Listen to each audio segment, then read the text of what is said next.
सात रंग इंडिया में आपका स्वागत है। मैं हूं कुमार अनिल।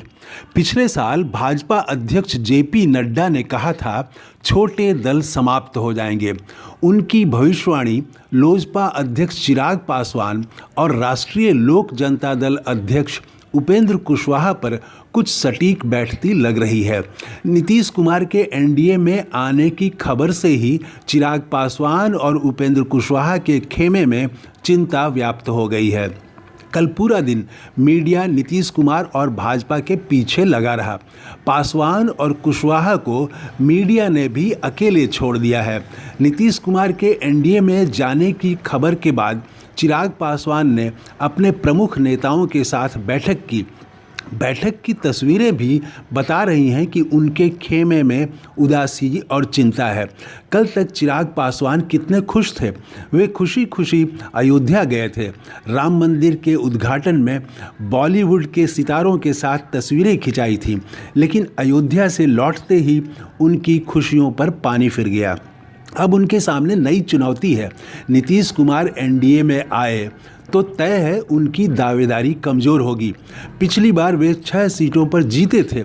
इस बार उतनी सीटें चुनाव लड़ने के लिए भी मिलना मुश्किल है। चिराग पासवान युवा हैं और उनके सपने भी बड़े हैं। उनका नारा है बिहार फर्स्ट। उनकी नज़र पूरे बिहार पर है। नीतीश एनडीए में आए तो उनके उड़ने के लिए आकाश छोटा हो जाएगा, स्पेस कम हो जाएगा। तो क्या वे अपने सपनों को साकार करने की कोशिश छोड़ देंगे? भाजपा जो दे दे उसी पर संतोष कर लेंगे?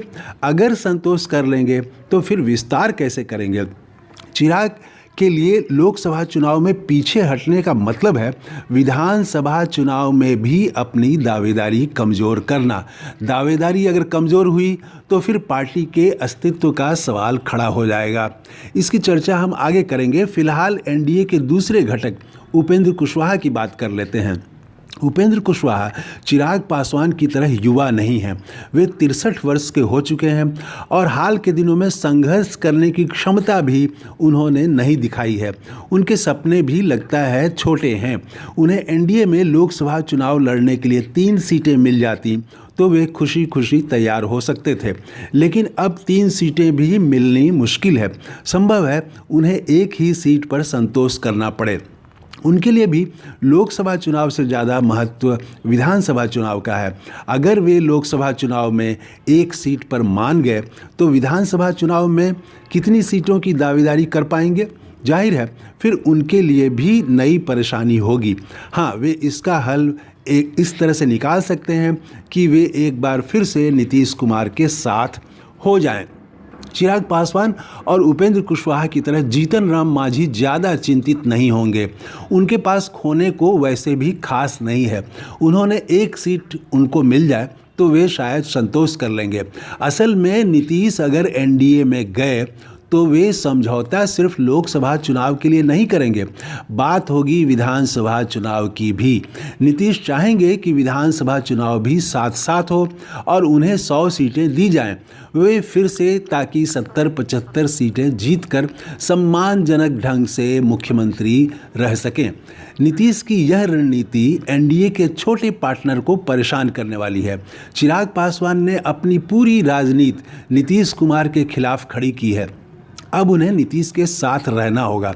उनकी राजनीति पर सवाल उठेंगे, लेकिन आजकल ऐसे सवालों का ज़्यादा महत्व नहीं होता। बड़ा सवाल यह है कि चिराग ने जो मेहनत की है, हर ज़िले में अपना आधार खड़ा किया है, उसे सक्रिय किया है, उस आधार के भी अपने सपने होंगे, उसका क्या होगा? हाल में उन्होंने हाजीपुर और मुजफ्फरपुर में बड़ी रैलियाँ की हैं।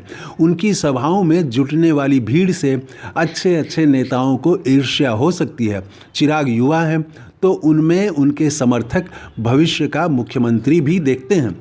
यह जो आभा मंडल चिराग के इर्द गिर्द तैयार हुआ है उसके बिखर जाने का खतरा हो सकता है। तो क्या वे पिछले विधानसभा चुनाव की तरह जदयू की सीटों पर अपना प्रत्याशी दे सकते हैं?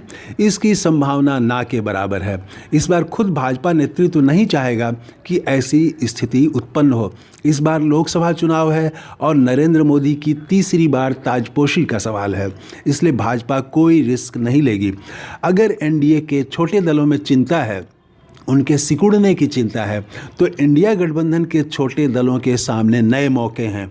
नीतीश अगर एनडीए में गए तो निश्चित रूप से इंडिया गठबंधन के सामने चुनौतियां बढ़ जाएंगी, जीत की राह कठिन हो जाएगी। हाँ, छोटे दलों सीपीआई, सीपीएम, माले के लिए नए अवसर होंगे। कांग्रेस को भी कुछ अधिक सीटें मिल सकती हैं। जीतें या न जीतें यह तो बाद की बात है। तो चुनाव में उतरना पहले सबसे ज़रूरी है। चुनाव में अगर प्रत्याशी ही नहीं होंगे तो समर्थकों को एकजुट करना, पार्टी को मजबूत करने की बात कैसे हो सकती है। बिहार की बदलती राजनीति में एनडीए के छोटे दलों के लिए नई परेशानी है। देखें वे इससे कैसे निपटते हैं। तो ये है नया वीडियो। अगर आपने इस चैनल को अभी तक सब्सक्राइब नहीं किया है तो ज़रूर कर लें। जय हिंद, थैंक यू, धन्यवाद।